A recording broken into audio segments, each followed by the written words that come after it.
Welcome to Waiting on the Trade, a monthly comics book club for people who can't keep up with monthly comics. I'm Matt Ledger. I'm Patrick Fitzgerald Fleck. And I'm Simon Payne. This month, we're talking about Pulp, a brief and brutal entry in Ed Brubaker and Sean Phillips' massive body of crime fiction.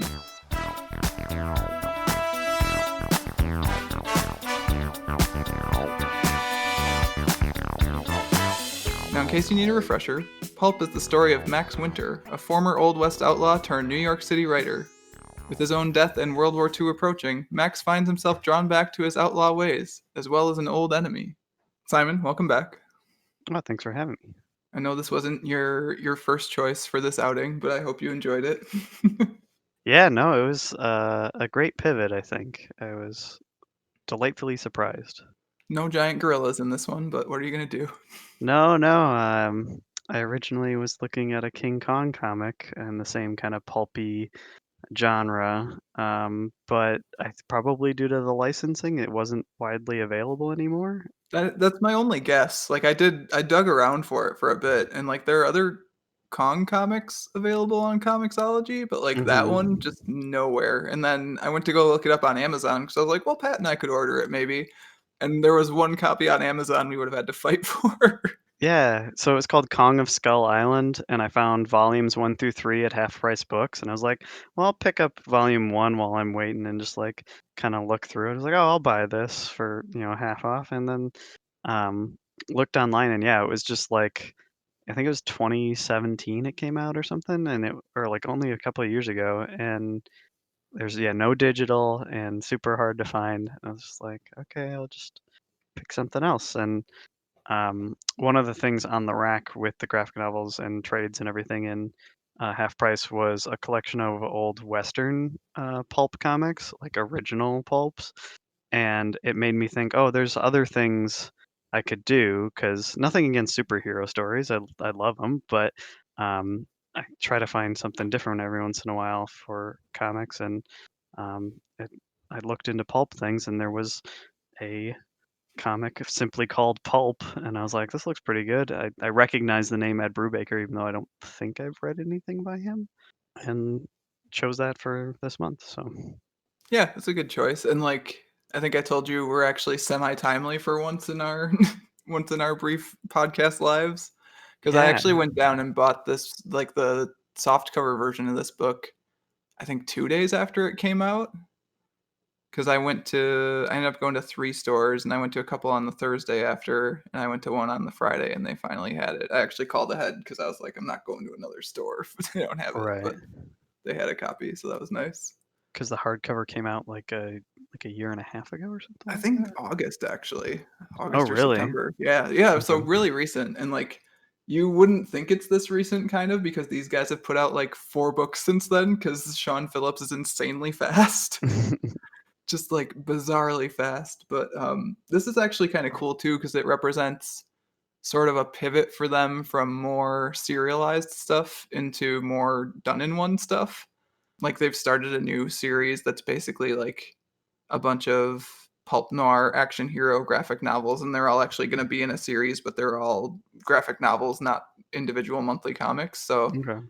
this is kind of, I think, their first experiment with that, and then the pandemic made them want to do more of it. And apparently this book was really successful too, one of their most successful books to date. So that's good, because it's a good book. Yeah. Pat, what did you think of Pulp? Yeah, I enjoyed it. I didn't realize it would be as short as it was, so that was sort of surprising to me. Yeah, I don't think any of us really realized that. I know, No. Simon, you had written in your notes that you came to the end of the book and you were like, wait, there's not any more book, because you were reading the digital copy. Yeah. When you get a physical copy, you can kind of see how thick it is, and maybe it's padded with cover art or a foreword or something like that. But you have a Yeah, but you general kind of know what sense, you're getting, right? Yeah. right? And I don't think it was a bad thing, but I got to the end of it and it was just like back cover page, and I was like, "What?" Swiping over on my tablet, and I was like, "That's it." But no, it was great. I was trying to find something that I didn't like about it. But I think part of the reason that that ending thing was such a shock is because it's paced really well, and it that kind of builds that tension of okay, I got to keep reading, keep reading. I read it in one session, one sitting, and I was just like, oh wow, it's just a abrupt ending and not necessarily a bad ending, I don't think. So It is kind of just an ending that you like makes you go, well, shit, right? right. You kind of look at it for a minute and you're like, shit. Yeah, and the whole thing I had a kind of vague sense of what was going to happen, and I didn't want to spoil it by like going into too much research before I actually read it. But I just read the back blurb on like the back cover, and it's just like, oh, it's crime writer, 30s pulp, like you know. I think the way they phrased it was like sucked into his own story or like reliving his own story or something. And so I naively took that as he was literally reliving his own story. So I thought it would be like a stranger than fiction or something where, the author is going through one of his like actual written stories. And partway through, I realized, oh no, it's just these flashbacks to him actually being an outlaw. Yeah, his Um, old life. right. And I was like, this is fine too. So I was along for the ride for sure. And the cover's kind of tricky, right? Like, if you just look at the cover of this book, you for sure think it's a Western. Right. And it mostly is not. I was expecting, yeah, Lone Ranger, the Rifleman, Clint Eastwood kind of stuff. But it's more of a dreary kind of noir take with flashbacks to that earlier age. So, Yeah, and the flashbacks definitely have like Lone Ranger riffs in them hmm between the bright red shirt and the like them being kind of outlaws on the run. One guy and his sidekick and his brother is shot as part of that first initial like right. escape they have. So there's definitely some Lone Ranger riffs throughout, but yeah, most of the story is an old man in a city, not a young man in a in a desert. Well, the irony is the beginning, the editor literally says that young readers are going to expect the shoot 'em ups and not him retiring to Mexico, which is literally Mhm. this book incarnate. Like, Yeah. Yeah, what we're actually expecting a happened Western. and what he wanted for his life to be at the end, Yeah. Yeah, I was thinking about that in regards to that line where he tells, or I think it's his editor Mort tells Max to stick to the formula. And basically, the end of the book is Max not sticking to the formula at all. Like, hmm because the formula would be just grow Keep your old and head die. down. Yeah, Yeah. live paycheck to paycheck on your measly per word pay scale. So you mentioned the red shirt, and I think one of my favorite things about this book is the coloring. The kind of washed out watercolor backgrounds to the Old West scenes, and the selective use of color in the contemporary times of the 1939. Where you've got a little bit of it with the red pencil that his manager crosses out the original ending of the retiring kind of scene, and those kind of contrasts of Spike slash Heck of the black in the faded kind of orangey background of the Wild West. It's really well done. Yeah, I was trying to compare this versus some of the other Brubaker Phillips stuff I've read because, like I said, they've done a bunch of books that are just crime books essentially. I don't know if your guys' copies had this, but in mine it's got some ads in the back for their other books. So Sean Phillips has had other colorists throughout those books, and actually the colorist on this book is his son, which is kind of Mhm. cool.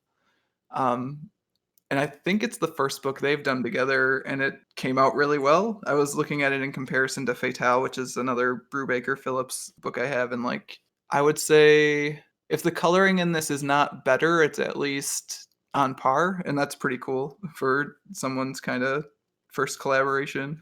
But yeah, I think the Old West colors definitely stand out, obviously, and I like the choice to keep that shirt red because to me it was both a symbol of bold adventure, but also I think it being red kind of symbolizes blood too, which I think sort of plays in I with. kept thinking of that joke about the pirate who wears a red shirt Yeah, for every attack. yeah, I did too a little bit actually. Fetch me my brown pants.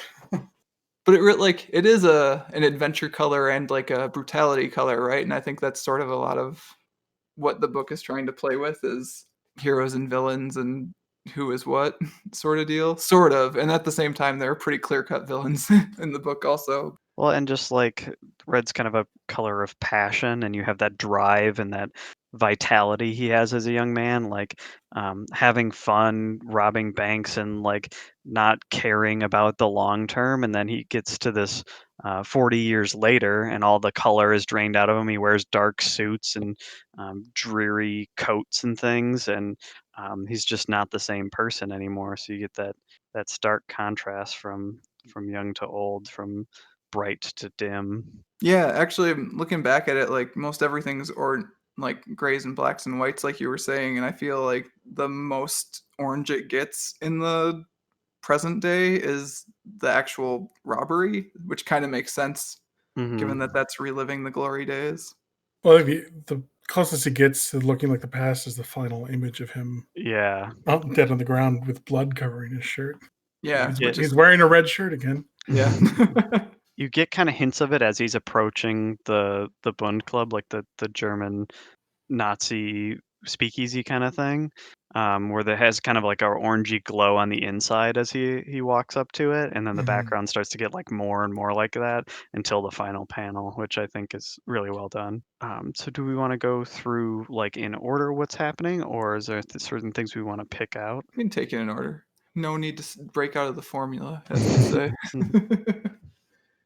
But yeah, so it opens with that first flashback, and then it pretty quickly goes into Max and Mort talking in Mort's office about Max's most recent Western story and how he's going to get paid much less for it. Oh, another thing with the red shirt, he is called the Red River Kid in the comics, so that's like where he gets the name, and then we find out later on the wanted poster that he's the He's the Red Red Rock. Rock kid.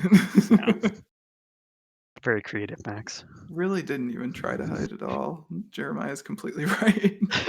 Part of what I really like about this is it is short, but it is really tight and well written that you can imply and get the meaning of things just from the small amount of dialogue or things that are written. So like when the boss says that, there's a lot of other pulp magazines out there now, and half of them are westerns or whatever. So their company's solution is to just pay their writers cheaper and make more westerns rather than do something Do new or something completely different. different. Yeah. Yeah. Like somehow sticking to the formula, that the capitalist idea of like, well, it worked one time, so we need to make a bazillion of it But what and if it'll we work double more. down? Right. I would just say, isn't that where pulp comes from? They printed them on such cheap paper because they just kept. Yeah. Yeah. And they were like kind of semi-disposable. Like you'd read them and, you might let somebody borrow it or something, but it's not like a hardcover that you keep on your shelf and pass down to your family or something. It was, Mhm. you just burn through them. This is actually I hadn't thought about this before either, but this is set kind of right before Superman would have shown up, I think. Hang on. Or was it right after? Hang on now. Now I gotta look. I know there are comics of Superman fighting in World War II, but I don't know if that was after the Okay, fact or if it 38. was. Sorry. I always confuse him and Batman because Batman's the one I care about. So it would have been right after Superman showed up too. So that's kind of interesting to note that these guys are still cranking out westerns, whereas Yeah, the adventure kind of, the superhero genre took a little bit to build up, but because he started in adventure and detective comics, but like, yeah, that trend is shifting and they're staying the same. yeah, so Max then leaves, goes to the subway station, gets in a fight, and has his first heart attack of the book. And very much of the time with 1939, you see a Hasidic Jewish man being bullied by some Aryan white supremacist looking guys. So that beginning of World War II and the uneasy tension in even the United States of that time. Yeah, which is the thing that Max can't stand and what ends up getting him in trouble. I do like that he points out that he feels like the same person despite being older. Like he never feels like an old man until it like catches up to him. He's like, "Oh yeah, I can take a punch. It's been 15 years or whatever since I've taken a punch, but it's the heart attack that really knocked him down. Like that's what gave him the beating."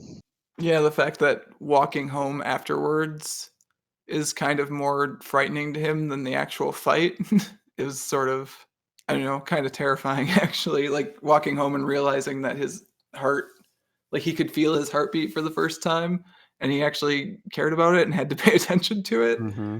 And that bystander effect of just people waiting on the subway train platform, like nobody's helping, nobody's going to get anybody. They just watched these guys beat the crap out of an old man, and it just kind of sets in his mind what nowadays is versus the idealized version of his youth of what people were like back then, I think.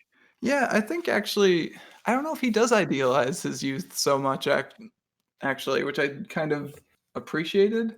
Because one of the things I wrote in my notes was that it's nice that kind of that old people were the people being proactive about fascists, because sometimes that feels like it's just not the case. Right. And I think part of the reason Max and Jeremiah were the people that decided to kind of take the fight to the Nazis in this. Max, not so much because he was mostly tricked, right? But Jeremiah, especially, is that they don't really romanticize the past so much. That's true, I guess. And so you can kind of see when things in the present are just bad and not bad because they're different than the past. I don't know if that makes sense exactly, but there's definitely a Yeah. sense of him not wanting to touch Max not wanting to touch certain things in his past because of how difficult they are for him to think about. I mean, he sort of had an idealized version of the past because he focused on being the charming robber, right? Like him tipping his cap to the women as he robbed the train kind of thing. Yeah, there's definitely, and like he's writing those stories too where everything's pretty romanticized. So obviously he does in some aspect, but I think at the same time he's not unwilling to deal with the harder aspects of it too. Sure. Yeah, so he gets home, we meet his wife, and shares his concern about not having the $125 for the story he just wrote, Yeah. and now having to work doubly hard to make up for that after having a heart attack, which he's not telling his wife about. I love that the doctor describes it as a minor heart attack, but it seemed kind of major to him, like kind of a big deal. When you're that old, I feel like any sort of heart attack is a major heart attack. I'm just kind of staring at the snow in those panels as he's walking home right now, actually. Like, there is really great coloring in this book. The snow effects are really cool. And I do like how some of the coloring is outside the actual like inked lines on the page too.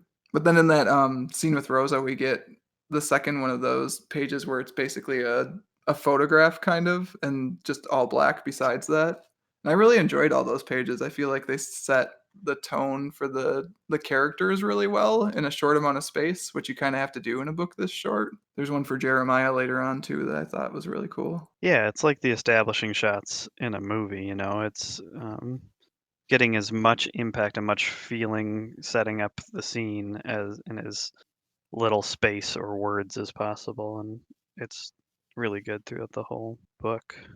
Yeah, and I think there'd be a temptation potentially to do like a bigger montage of scenes and pictures, kind of similar to Pat, you know, how that Doctor Strange book last month opened with that montage of important Doctor Strange moments. Mm-hmm.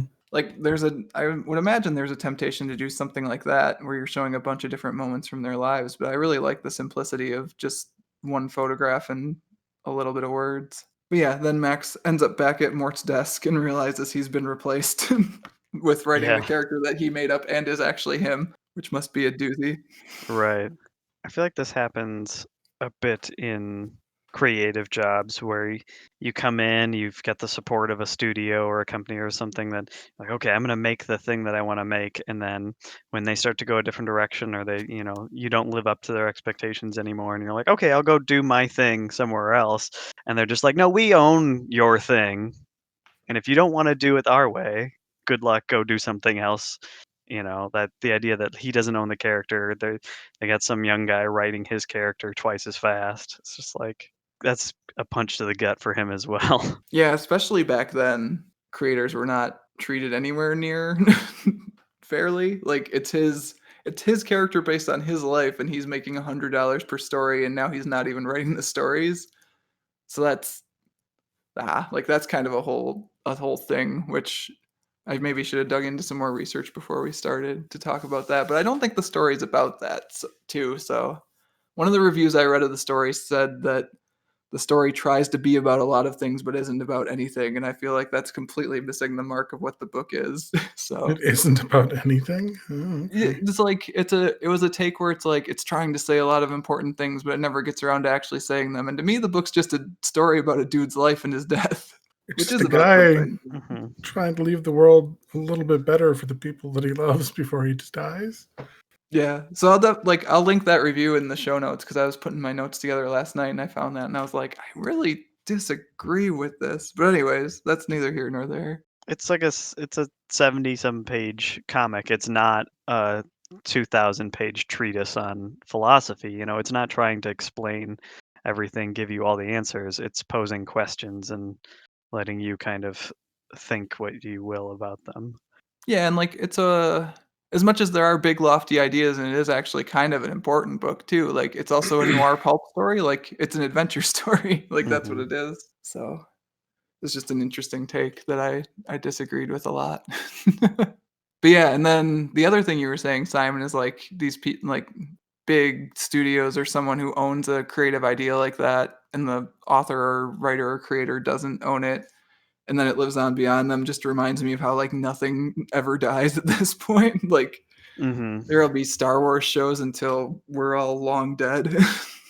Well, and I think that's something that I like and dislike about comics themselves is like if you like a character, they're going to be around a while, even if they die, like Superman in the '90s or whatever. Like they never, or Nightcrawler a few years ago. Like they don't stay dead, and that kind of dilutes the consequences of their stories, but it also means that you have something to enjoy later on.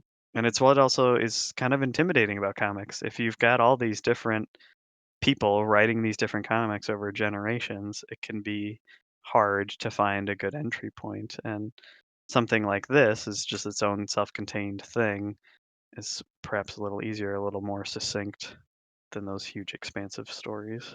Yeah, this is definitely a book you can just give someone and say, "Hey, here's a noir 30s crime comic where they beat up Nazis in it. Go nuts."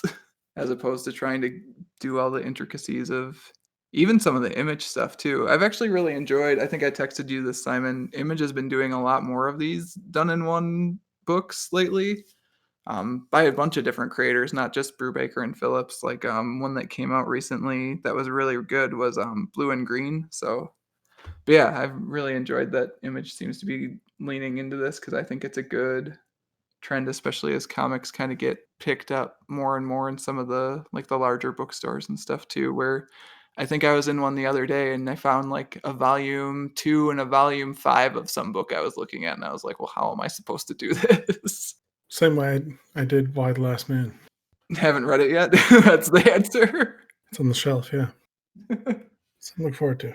But yeah, and then again to your point about them doubling down too, they're doubling down. Not only are they just putting out more westerns, they're putting out more westerns by cranking out the stories about the same character even faster with more writers. Like, why would you not find like you're not competing the right way? Do capitalism better. What do you mean? That's exactly how capitalism works. No, I mean real Trying to get the capitalism. You're supposed to most. innovate, Pat. No, it's just about getting the most profit with the least amount of effort. It depends which way you want to go with it, Pat. No, my way is winning. Your way is I don't know what that is. It's winning. I'm Apple, you're No, Microsoft. absolutely not. And it's one of those things at the time, 1939, television doesn't exist. People go to the movies regularly. And that's more of like their television. But if, buying little novellas and magazines and stuff is like your daily entertainment. So people consume it really fast. And that's why they have to have a lot of options out there, a lot of even kind of basically copy and pasted stories, because the idea is that you know people want the same thing, something they know, but they're going to go through it fairly quickly on a day-to-day basis, so there needs to be a lot of it available. Yeah, I actually appreciate it after we moved through the scene at that movie theater where Max and Rosa see the Nazi stuff and the people are cheering and Rosa's like, "Hey, there's gonna be a march in Times Square next week," and then Max is worried again. Yeah, and I looked it up. That was a real march. That was a real thing that happened in 1939. A group of Nazi sympathizers, German-born Americans, or American-born German ancestral people, got together and had a big rally in New York City in that time. And there was a counter rally. There were protesters that got in a huge fight with like some 20,000 people at this rally. And it was something that initially I thought, oh, this is just an of the time piece. And like they wrote it, they kind of took some liberties. And then I looked into it and I was just like, oh, no, the flyer is based on like a real thing, which I thought was a really cool take on it. Yeah, did the digital copy you guys had have, like, the 2 pages in the back that had some of the like, the old news articles about it? No, mine just has a back cover, I believe. Oh, interesting. So the physical soft cover copy I've got has, like, 2 pages where Ed Brubaker kinda pasted in some of the actual news articles from back then that he found in his research. So, maybe I'll scan those and put them in the show notes because 'cause they're interesting. Nice. And unfortunately, it's now another timely commentary because wouldn't you know it, those darn Nazis are cropping up They're again. still here. Turned they Yeah. out they never left. Kat and I talked the other week about whether we should go counter protest, and I decided we shouldn't, but I guess I'm just not as motivated as Jeremiah. Well, and even Max is kind of taken aback at how quickly people are ready to cheer and, give up their freedoms and stuff at especially someone across the globe from them. So it's just that little peek of insight of what people are willing to do for what they think is best. Which what Max is willing to do is to rob a car that has money in it. Yeah. Yeah, I don't know what he was thinking there. You don't think he could have done it? I He's think got he the would have whole gotten montage himself of him planning it. would have gotten himself killed. I Yeah, actually didn't expect that swerve where like, I expected the robbery to actually happen. I didn't expect the swerve where, someone comes in and, like, sort of tells him, "Hey, don't do this instead." So that was kinda cool. He yeah, was you gonna got do it like in broad daylight too. Just like he was he actually thinking he was gonna get away with it, or is he just trying to kill himself? I mean, I think he thought he was gonna get away with it. I think he didn't have a better plan, unfortunately. But he pointed out that he was being overly like he pointed out, I'm doing this in broad daylight. He knew he was doing it, not when he should. Yeah, but no one would see it coming, Pat. Yeah. When they dodge, you duck. They weave, you swerve. That sort of thing. And like he didn't have like a getaway vehicle. He was just gonna walk up to the dude, point a gun at him, take the bag, and It's then not what? like he had any heart attacks recently or anything, Pat. Surely he could just run away. What was the plan beyond following where the armored car went? he had only a halfway decent plan, which he thought was pretty good for a robbery by himself. Well, he wasn't the brains of the outfit, that's for sure. I think he I was the brains of the outfit, actually. so you've got this point here where he's like, okay, I'm gonna do this robbery. I think what you were asking, Pat, of what does he think is gonna happen? You get this pin here, and then when they actually do the robbery with Jeremiah, and he holds up the guy, and the guy just pulls a gun on him, and he Mhm. goes, "Oh." Like, he still thinks, "Oh, this is train heist days. People are just gonna do what I say because I have a gun. I'll take the money and I'll leave."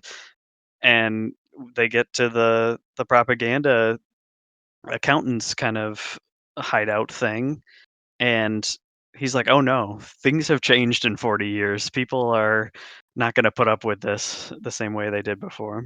I do think this is one thing where he shows his age, and he also shows that, like, he's thinking in an Old West way and not in a New York City way. Like, Yeah, that could be true. he's playing, like you said, by a different set of rules, Simon, for sure. And his rules would probably have gotten him killed, yes, Pat. But thankfully, Jeremiah is here to save the day. I was thinking about the fact that this book is not a monthly comic, so it doesn't need to have cliffhangers as much as a monthly comic does. Like, it doesn't have to have the end of issue 1 hook to get you to buy issue 2, right? Mhm. But these pages with Jeremiah would totally be the end of an issue cliffhanger Who is this where he says, "And mysterious I'll tell you I know stranger? you." Yeah. Yeah, gotta know. Gotta flip the next page. I think that's part of why I blew through this so fast, and I was surprised when it ended because there wasn't like okay, this is the end of the issue, start up again, and you get kind of a sense of how far into it you are. I just like kept going. I was like, okay, I gotta know who this guy is, and then you just go right on to the next page, like you said, like it keeps going and going. Yeah, it's much more a movie than a novel, right? Where it doesn't have distinct chapter breaks that are like, okay, I'll set this down until tomorrow or dinner or whatever. It's much more a watch it all the way through sort of deal. But yeah, I actually really appreciate his interactions with Jeremiah. I think I like Jeremiah more than I like Max, to be real. Which maybe that's intentional, I don't know. But Jeremiah definitely recognizes that there are different rules given the time and the place. Yeah, this is New York City.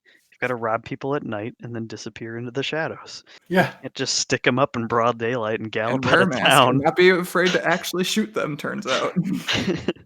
Yeah, he wasn't even wearing a mask. Well, Pat, no one will recognize him. I think it's a John Mulaney bit. Some comedian talks about as long as you weren't still there after the robbery happened, you could pretty much get away with it.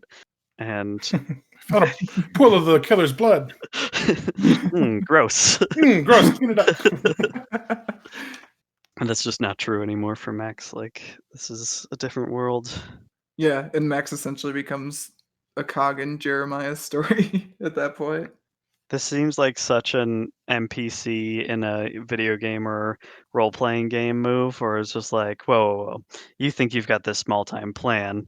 Wait till you see my plan, and just like raise the stakes for no reason. Like, just like, okay, we'll do this now. Jeremiah's been the dungeon master the whole time. Yeah. Yeah, Jeremiah knows of these boxes being loaded onto a ship, and the boxes are full of cash being delivered to Nazi Germany. And they're going to steal the boxes of cash right out from underneath her nose. And at the same time, he wants to maybe mess up this dude who Beats on his takes sister. his frustrations out on his sister. Yeah. Poor Franny. They got people all over America sending money to help fund that motherfucker Hitler. It's a lot of panels I feel like you could just like cut out of context from this comic and use as memes. I'm not sure if that's one of them, but it's a good line.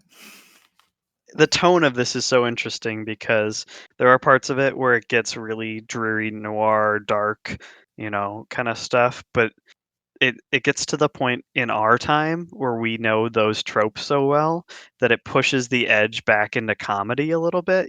Like you said, the motherfucker. It's like the tone in Inglorious Bastards by Quentin Tarantino. Like you've got to the point where these phrases and things are just like so grimdark that they have a little edge of tongue in cheek. Yeah, and the beginning of it's definitely overwritten on purpose, right? The part that's supposed to be actual writing from Max's story. Like it's got that overwritten Western feel to it, and it's definitely supposed to. He fell to the dusty street in a heap of bones and regret, and it was all over. So I think there's a little bit of that push to the actual dialogue and narration too. Well, so Max is thinking this over, and it makes him think of the in between time of when he was a rootin' tootin' outlaw versus now. And it was when he retired to Mexico and had a wife and a daughter, and kind of finding out why they aren't around anymore. Yeah, it was influenza, right? I'm trying to remember what it was. Yeah. Yeah, Spanish flu epidemic. How dare they go right from fascist into Right. pandemic? Yeah, this is very poignant.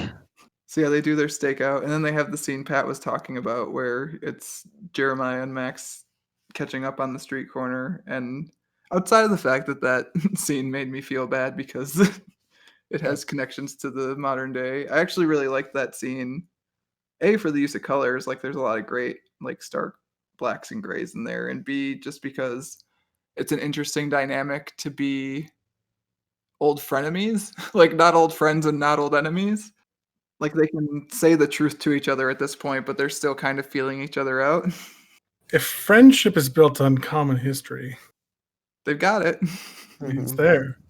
This scene reminded me, I was watching a documentary on Netflix not that long ago about busting up the mafia crime families in the 70s and 80s in New York City, and the attempts that the FBI and the police and stuff had to kind of curb some of the corruption. And one of the guys that was in the family at the time that has since come forward and like was willing to talk in interviews and said basically like, yeah, the feds had their job, which was to catch us, and our job was not to get caught and try to get away with it.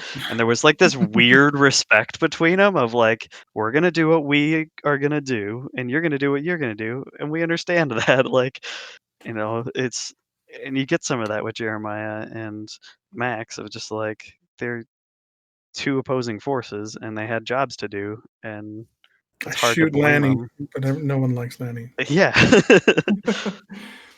Yeah, the fact that like Max even can recognize, yeah, Lanny was pretty bad, at least gives you something to say, oh, these guys are on opposite sides, but still on the same page, sort of, even back then. Yeah, it's an interesting dynamic. I guess, hero and villain. I don't even want to say that though, right? Like, because I think a lot of what we learn about Max in the book doesn't justify his actions, but at least gives you his rationale for it.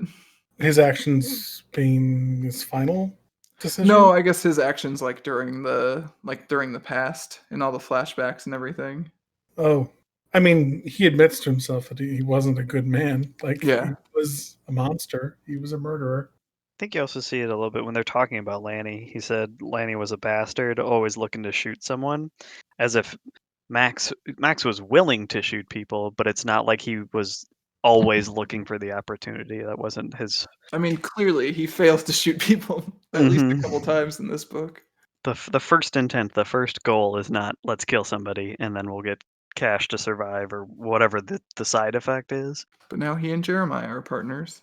They have a brief saddle up session, and then we change into the orange hues because it's robbery time. hmm We see a little bit of the actual protest and counter protest happening on the page to give us kind of the establishing shot for everything that's going on to provide cover for these guys.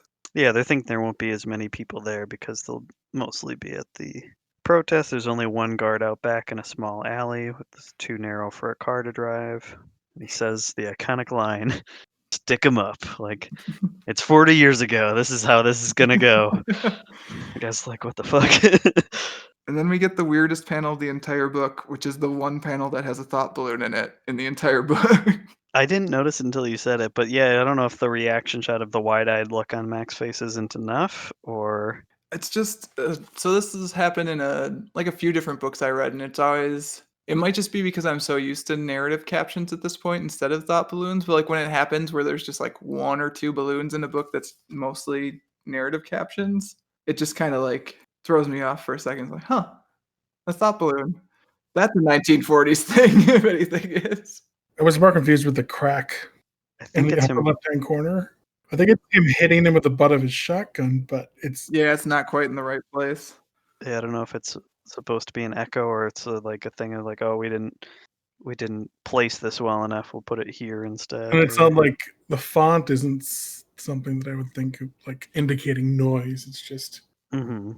crack. Yeah, I think if it was down by Jeremiah's knees, you'd get the Yeah. picture much more. But it does kind of not make sense given the fact that a gun went off in the panel or like two panels before that, and that didn't make a noise at There's all. no blam or something. Yeah.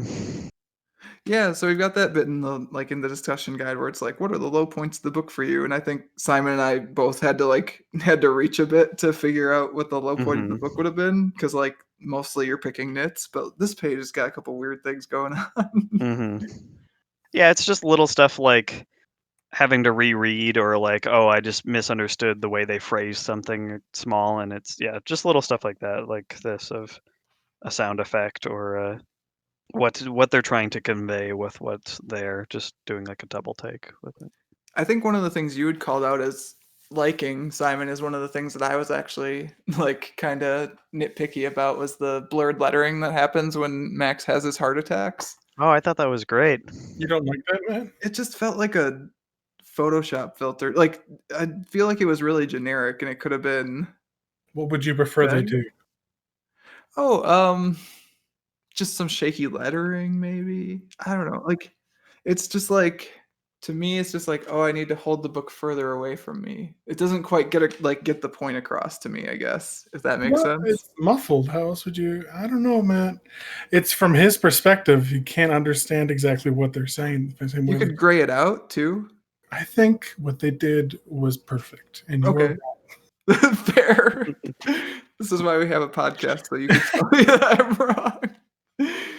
I think it's a good effect, but to me, it just feels like it feels like the first thing you'd land on to do that effect. I wonder if you did too much with something small like that. If you did a grayed out, or you did letters and a filter, something that the message would be harder to get through. Like it would confuse it even more. But I don't know. Simplicity is best. I'm Matt. actually very willing to accept that I'm wrong on it, but to me, it just like, I don't know. It felt like the easy answer to a thing. Would you think it would be the opposite, right? Like if anything, like But yeah, so thank God those Nazis love hanging up the swastikas in whatever room they're in to tell you that, oh, yep, this is the Nazi place. I mean, to be fair, Pat, they probably did, right? Given I don't know how many Trump flags you still see flying around, but I saw a couple this weekend. Flags, man. What is with people and flags? It's such a simple way to convey your feelings, your thoughts. But like, just use what happened to yard signs? You know, They're still there too. they're not big enough. They're not loud enough. You got to get some Um, flags, hang them up in your office.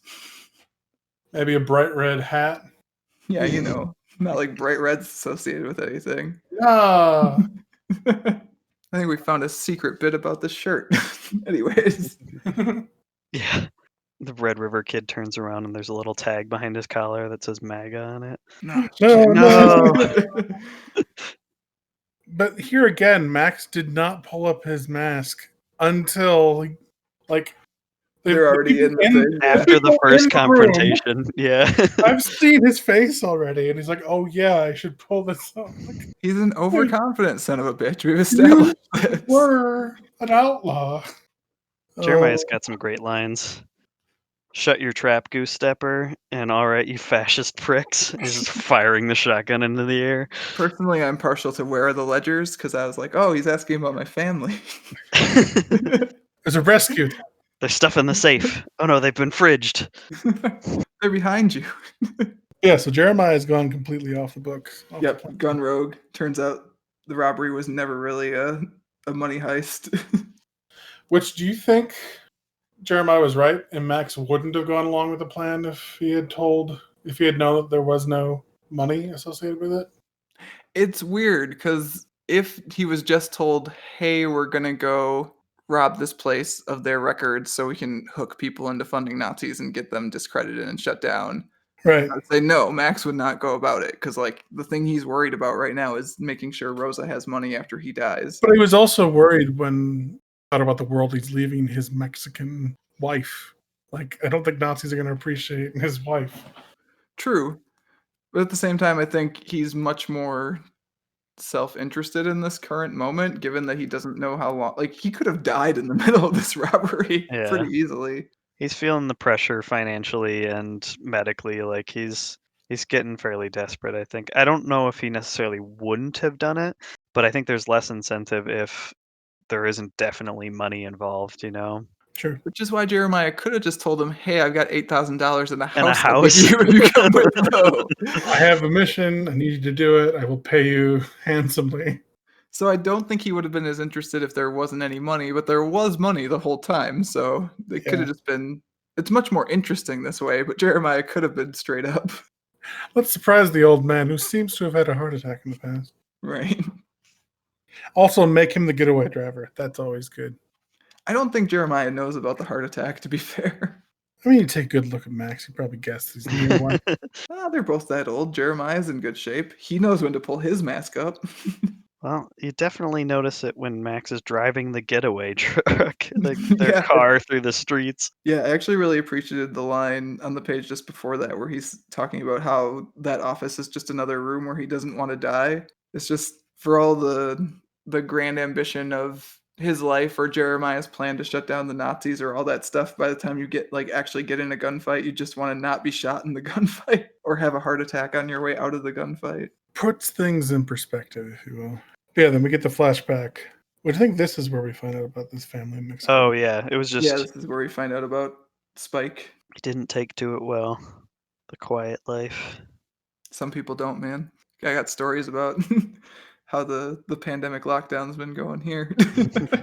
Got people ironing in the kitchen. It's just madness. So we get a little bit more of that fuzzy lettering that you guys like so much. So good. As Max comes out of it. It's exactly what they're going for so simply. It's great. It's great. I actually kind of like how there's edges on the. I hadn't noticed this until just now. Oh too. yeah, Like the edges thick on the blue edges, of the a color. little raggedy. No, like you could see it's the same color as the room, so it's kind of him like coming His back to eyes consciousness. opening, yeah. Yeah, that's pretty cool. That one, see, that's the subtlety I want, Pat. Mm-hmm. Yeah, I like Jeremiah's. Did you know he got a heart condition? Simon's right. Jeremiah does have great lines. It's pretty good. It's like, oh yeah, there's money. It's just not there. Like They it's do it for bank transfers. Come on, that's how they do money transfers now. Did you guys know Henry Ford was such a bigot before like last year? I just found Yes. out about this last year. I don't think I knew specifics, but I just knew that most white businessmen in the early 1900s weren't. Ford was a huge Nazi supporter before the war. I never knew that. When did you find out about that? Because now I'm like, why was I living under a rock for most of my life? I don't remember when I found out about it, but I've known. It's probably one of like the many, maybe like Man in the High Tower, High Castle, or any one of those things. Well, and if you think from like a business standpoint, the U.S. was playing both sides of the war for a while, and both in the First World War especially, and then a little bit in the Second. It was just like, okay, we have allies, but also like we're kind of isolationist, and we're not going to fully declare a side yet. So we're going to sell weapons and equipment to like both sides until we have to. Just looking at this line where Jeremiah says you wouldn't believe how many important Yep. Americans are secretly Nazis, and I'm like, I would, Jeremiah. Don't tell me what I would and wouldn't believe. Come to the year 2021, my friend. What is happening? So yeah, Max wakes up in the hospital, finds out that Jeremiah lied to him. There was no money. But there is money. It's just the proof of the money. In the banana stand. But yeah, so he explains what the ledger was for. Explains that he got kicked off of, like you were saying, Ford's company for being a Jew. Still got enough money in a free house, though. Yeah, it's like, That's don't not worry. like it's not that bad. I got $8,000 in a house in Queens. Literally the exact thing you wanted as a dream and didn't tell me anything about. I've got it for you. Where did he get this money in this house? He's a big, important accountant guy. Okay. Maybe he extorted people, man. I don't know. Who knows? There are no good guys, Pat. But honestly, like you pointed out, he should have just led with that. Like it's a weird thing to like almost get a man killed for a lie and then actually give him what he wanted to begin with. Yeah, I wonder if there's something of like, hey, you'll be stealing money from Nazis that is just like such a primal joy that maybe you let Max have that for a while. Mm-hmm. As opposed to, oh, you're going to steal paperwork from Nazis, which is less fun. Or Jeremiah knew he had a heart condition and didn't think Max would survive the robbery and was hoping he would die during it. He definitely did not know he had a heart condition because he would not have let that old man drive. Yeah, so he gets the deed to the house and the $8,000. He quickly sets up his will to make sure that Rosa is the one that would get it when he dies because he knows he doesn't have long. Mm-hmm.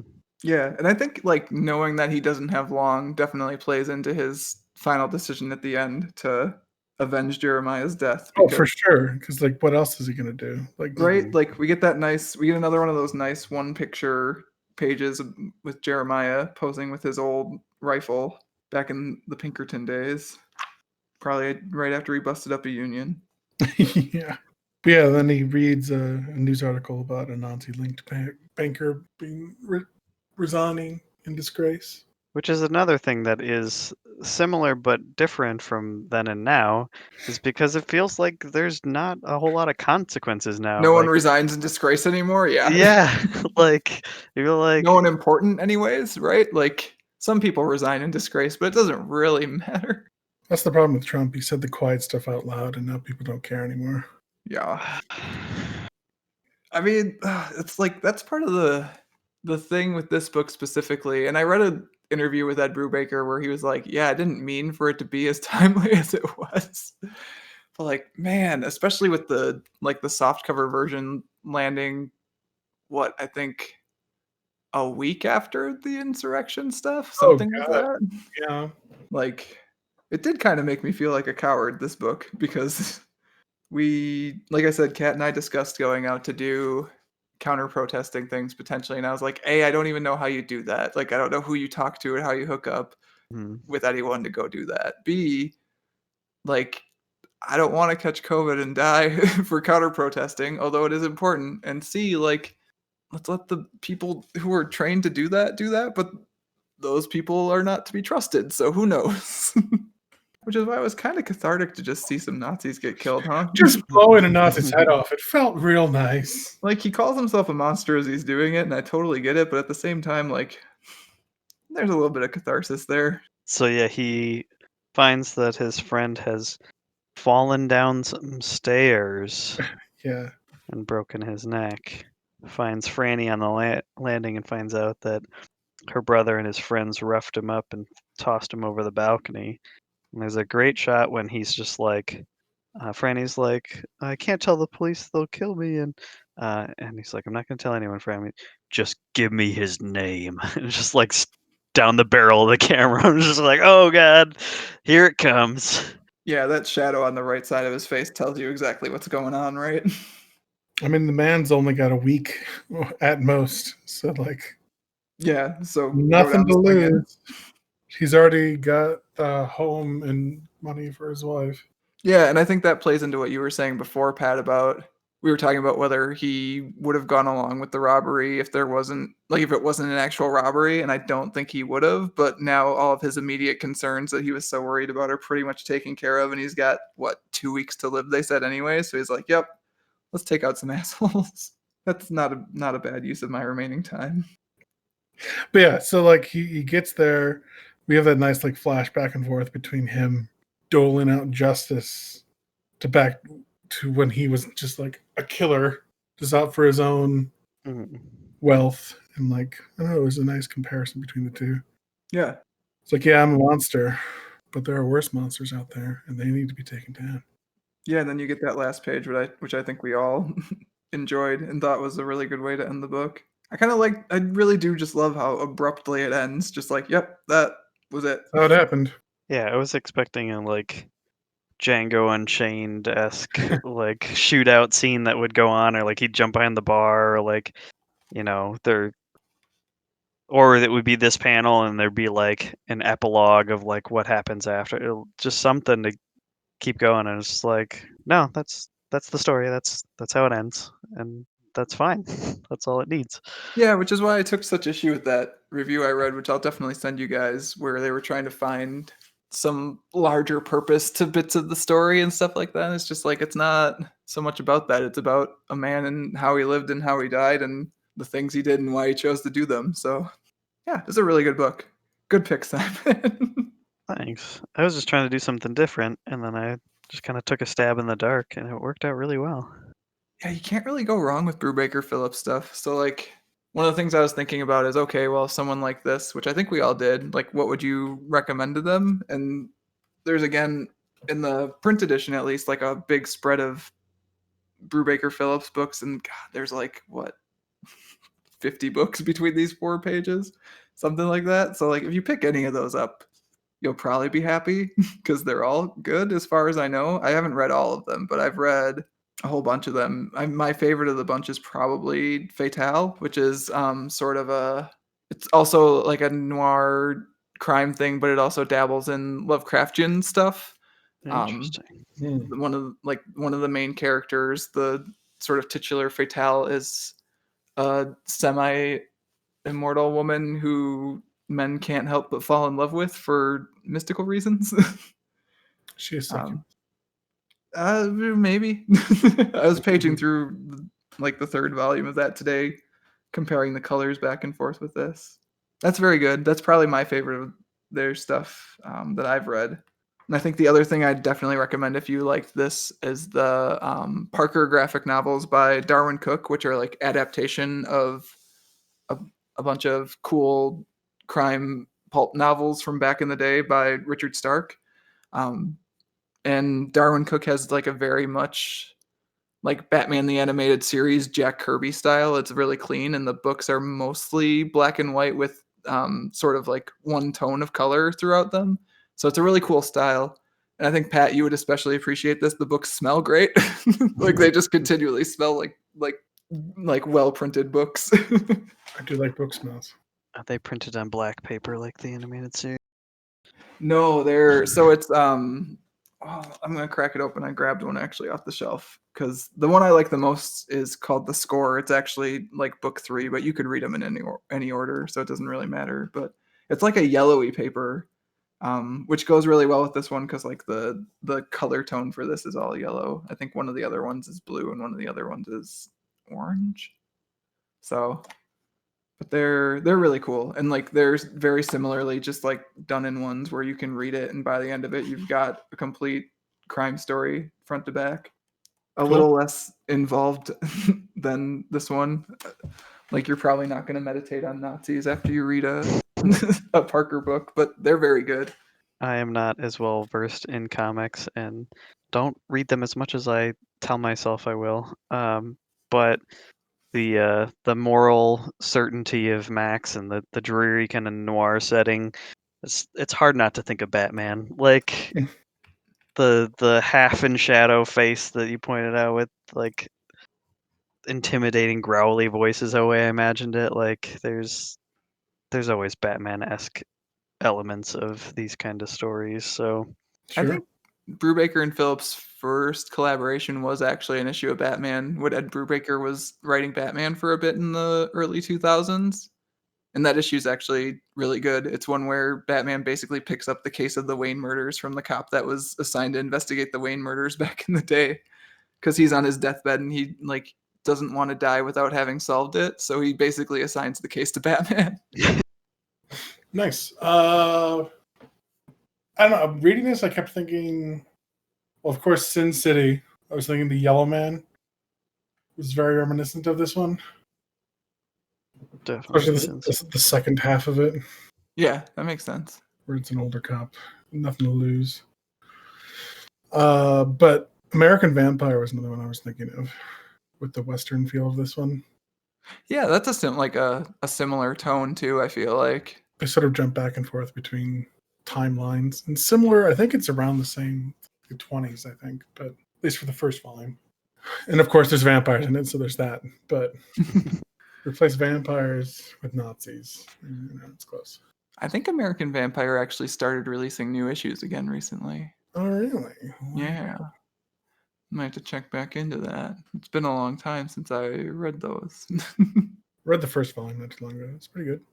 Pretty good. Well, Simon, I think that's all we've got for you. All right. Guess I'll stop talking about killing Nazis now. Well, you don't have to stop talking about it. We just probably won't record it. Oh, okay. Theoretical. It's all hypothetical killing Nazis. That's right. I think that's going to do it for this month's discussion of Pulp. As always, if you want to get in touch with Pat or myself, you can find us on Twitter as @WattPodcast. You can also email us at waitingonthetrade@gmail.com and read more comics-related goodness at mattreadscomics.com. Simon, where can people find you online, assuming you want to be found? So I am on Twitter at Mojis_disciple. If you want to discuss comics, video games, RPGs, whatever. Yeah. Thanks again, Simon. Thanks for having me. I love talking comics with you guys. Reminiscing on how fucked we are and how great it is to kill them Nazis.